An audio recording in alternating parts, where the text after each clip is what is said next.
Hey, this is Mark coming to you from Baker's Green Acres. Today is the 21st of February. As many of you know, we had a hearing today at 3 o'clock. The hearing was to determine whether the Attorney General's latest motion before the court, and this motion was they want the case dismissed because they are claiming, and this talk is going everywhere, that I have mysteriously complied with their foolish declaratory ruling. And I've told you I haven't complied with anything. All right, so we were supposed to be at the courthouse today at 3 o'clock. My family and I and my attorney showed up at the courthouse actually about an hour early because the roads were a little bit on the icy side and the wind was blowing a little bit. So we left early. We went out for coffee because we were so early, and we showed up at the courthouse. There was a lot of cars there, so we went in, maybe 20 minutes early, and to talk with folks and just kind of meet and greet and all that stuff. Place was full. Every seat in the courtroom was full, and there was lots of people out in the corridor. Everybody was happy, things were good. Mostly senior citizens, because it was 3 in the afternoon. People who work are at work. All right. Then we go into the courtroom at about 10 till, and my lawyer comes over and says, hey, the judge has adjourned the hearing. And how come, And it's because there was too much snow. And come to find out, the Assistant Attorney General that was supposed to be there was none other than Harold Martin. So I guess the roads were a little hairy, and he couldn't make it. So he called up the judge and says, I'm going to be late.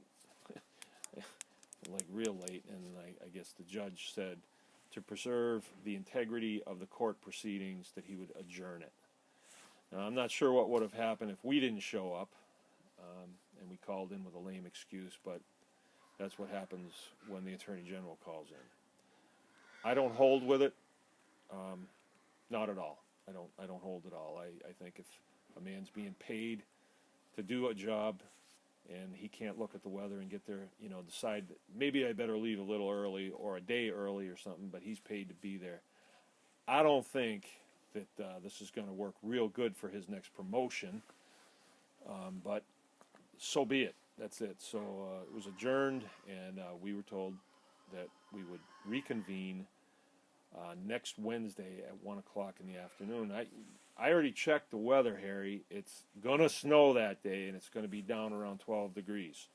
So make sure you put some wool socks on. You don't want your feet to get cold in the courtroom, right? But make sure you're there.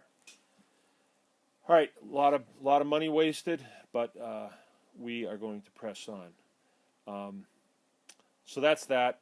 There's nothing we can do about it. A friend of mine said, geez, too bad you had to go through all that trouble, because, we were preparing all day, and my lawyer has to drive down here from the Upper Peninsula of Michigan. She drove all the way down here, but Harry can't drive from Lansing.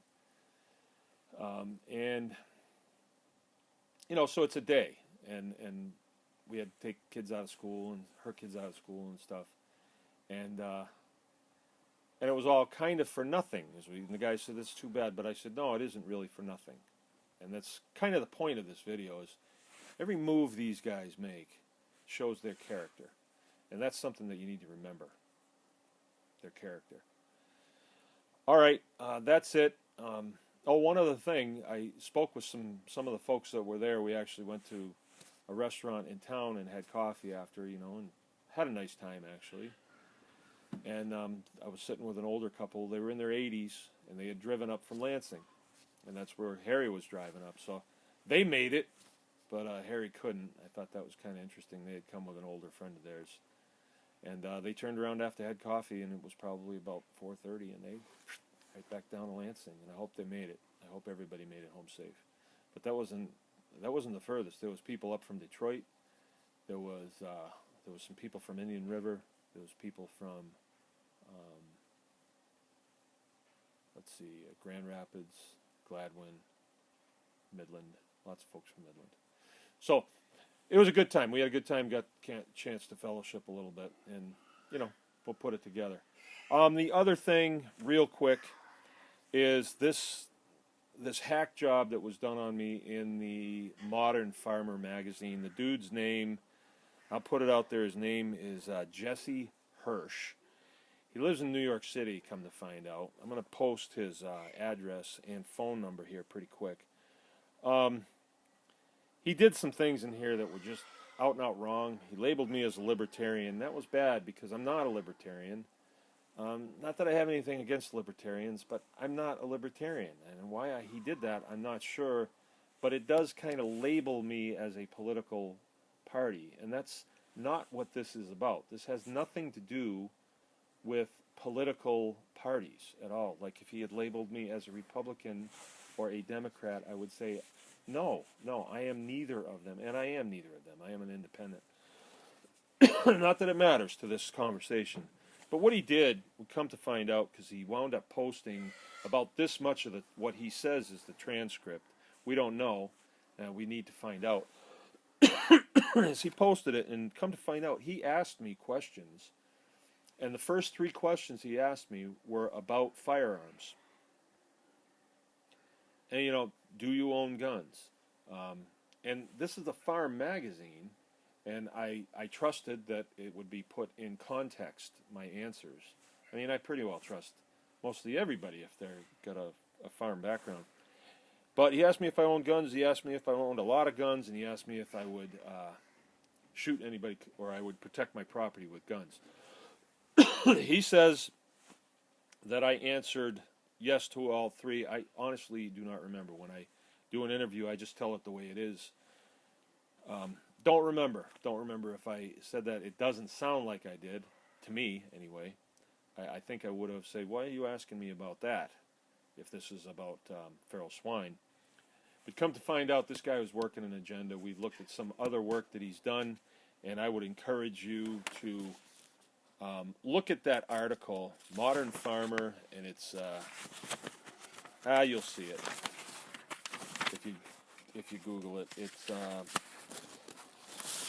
titled Five Lawsuits, between pig owners in the state of Michigan. And in the first paragraph,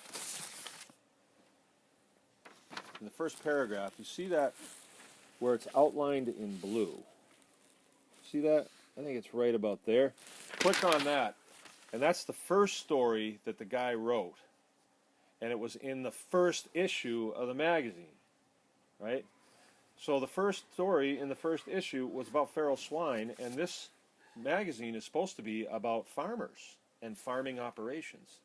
Well, feral swine, as we keep saying, that has nothing to do with farmers, unless they're eating your crops. Then it would, but that's when you get out old Betsy.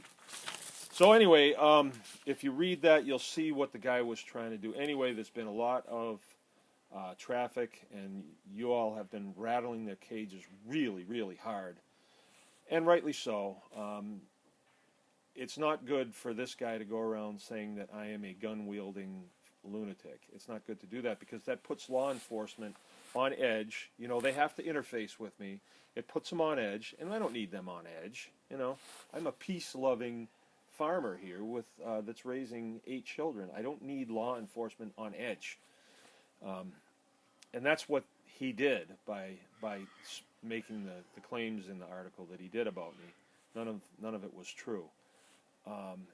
But we have to deal with that. And I appreciate you guys rattling his cage and going to Modern Farmer and telling them to pull the article and print a retraction and things like that. They're not going to do it. There's no way you can make them do that unless you have them in a headlock. And I'll do that. We have the wherewithal to do that right now, and it's just a matter of me saying, let's do this. And so I have said, let's do this, and we are going to do this. And because of the nature of it, that it was done, we can yank them into a federal court so they can show us the transcripts and even go a little further than that with it. So that's what we're going to do. We've initiated that. So you guys can write them, and you can tell them what you think, and tell them you're not going to buy the magazine, whatever you want to do. But we have it in hand, and we will deal with it.